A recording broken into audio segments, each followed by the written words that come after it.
musik berbunyi. Orang beras ada.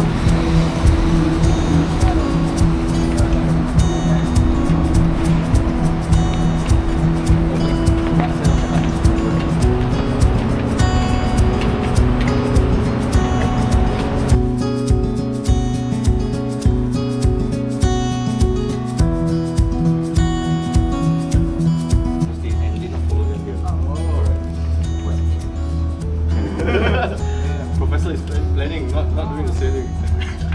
Kenapa dia gak mau ikut? Sudah tua. Malas ya? Oh, benar ya? But Indian of course is already old. Very bluntly.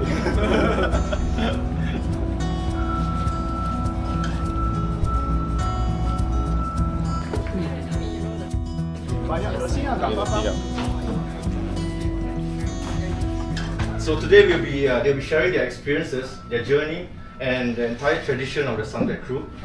And so what's Sundeck? Pengalaman di dalam Sundeck. That's a good question, Ethan. So basically, Sundeck is a traditional perahu that's fitted with two outriggers on the side. Tradisional yang And basically, these vessels can go at enormous speeds, 18 knots of speed. Perahunya sangat So this cepat. baffled a lot of the European explorers when they arrived here on the big clunky monohouse. And so basically they dominated the entire Southeast Asia region and have been doing so for like the past millennia. Alright. So basically, these kind of voyages are not new to them. They've done this before, but on a smaller scale, yearly for this race. So if you'd like to keep up to date on their socials and see their developments, you can scan the QR code right here. How did we meet them? It all started with Professor Martin and his idea of like wanting to have like a vessel for the seafarers itself to do our expeditions. And what better way than to acquire a traditional sailing vessel built on the designs of the 19th century, like a gaff rigged schooner. So we decided to contact Professor Horst Littner, the leading maritime historian of the region. And so began our journey. We went there and we met the Sundeck crew. And from there we started connecting and we found out that they were actually having a race. And we arrived there at the tail end of their race. So that's how we started our connection and collaboration.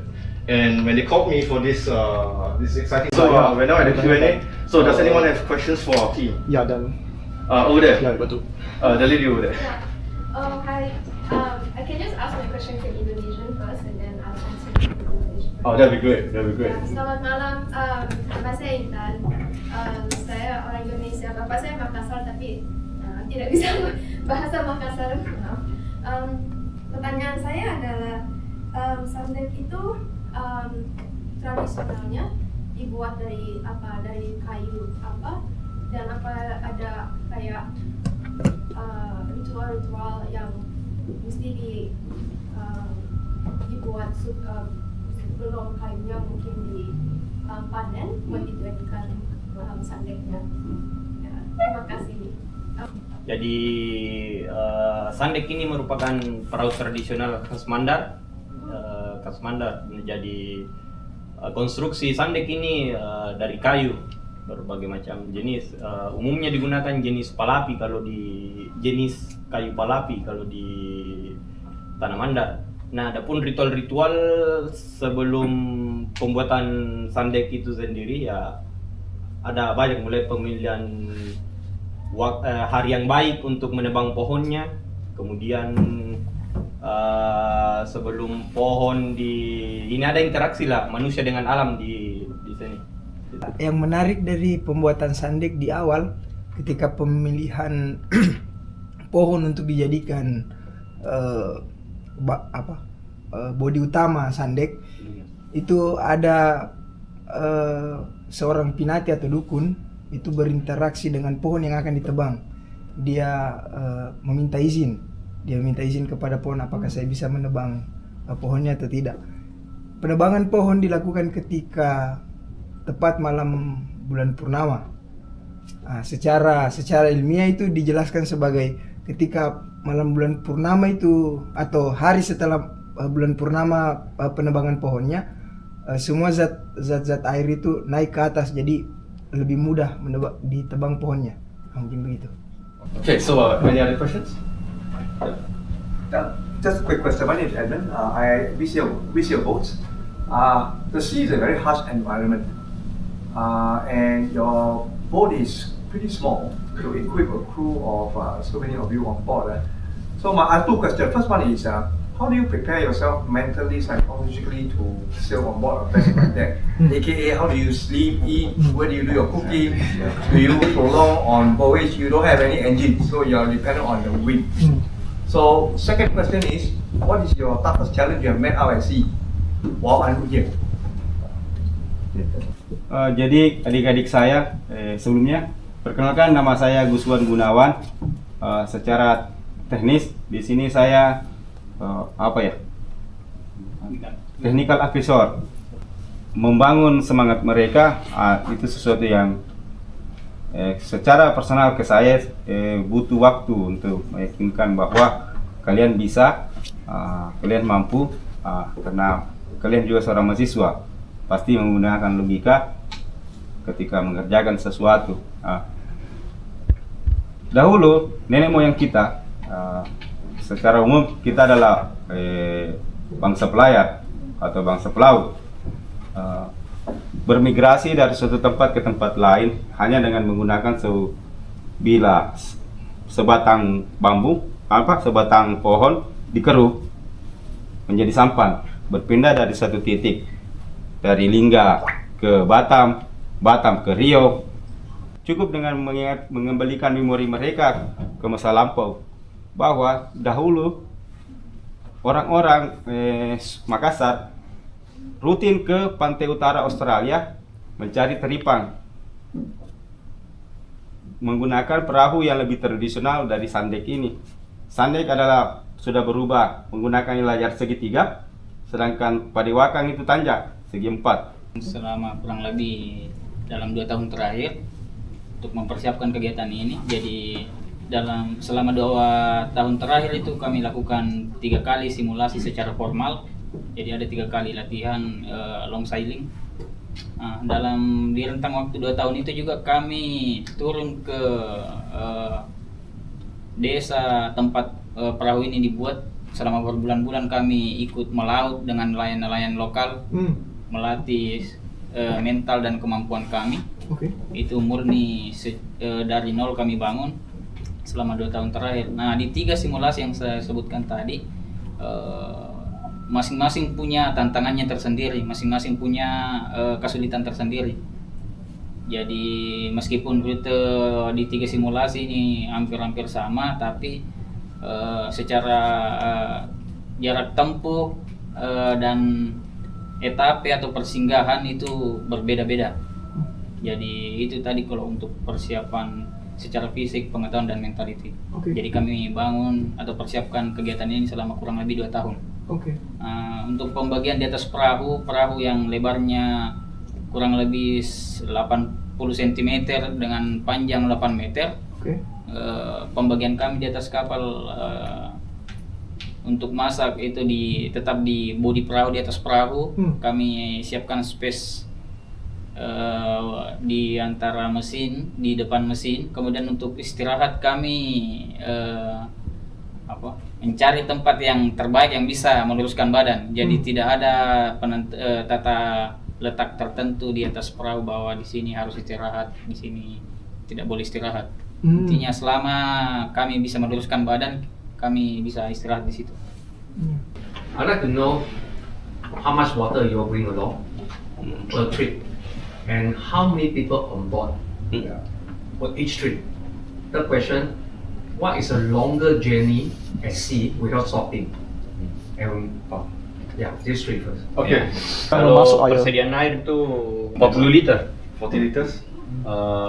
Kemudian berapa jumlah, kami 6 orang, jarak terlamanya kami berlayar itu 26 jam. Itu dari Pulau Kalimantan menuju Belitung, melewati Selat Karimata kemarin. Bagian tugasnya itu kami dari 6 orang ini kami bagi 3 kelompok, jadi 2 yang mengemudi sekaligus navigasi, 2 istirahat, kemudian 2 yang masak. So dan rollingnya per 4 jam. More questions? Yes. Hello, my name is Brian. Thank you so much for coming to Singapore. And thank you so much for sharing with us. I'm a student here at NUS. I'd like to ask this question is for anyone. What is your favorite part of being out at sea? What brings you the greatest joy when you're out at sea? Kami melakukan ini sesuai kami ini dari komunitas pecinta alam kan, jadi kegiatan di alam bebas saat ini khususnya mendaki gunung dan panjat tebing Susurgo itu sudah usang lah. Ada hal yang selalu luput dijelajahi. Nah, ini adalah laut. Nah, maka dari itu dengan bekal-bekal sejarah masa lalu, khususnya yang kayak Kak Guswan ini selaku pelaku ekspedisi laut yang ke Darwin, Australia tahun 2011 kan, kami mulai serius untuk mempelajari hal tersebut. Ditambah pencarian kami ya, dalam hal studi literatur terkait ini apa menurutnya maritim ini, makanya muncul terkait tentang identitas bangsa dan sebagainya, tentang ada isu strategi suku-suku pengambar laut yang perlu diriset lebih dalam. Nah, mungkin itu alasannya. I mean, a lot of respect for Makassar.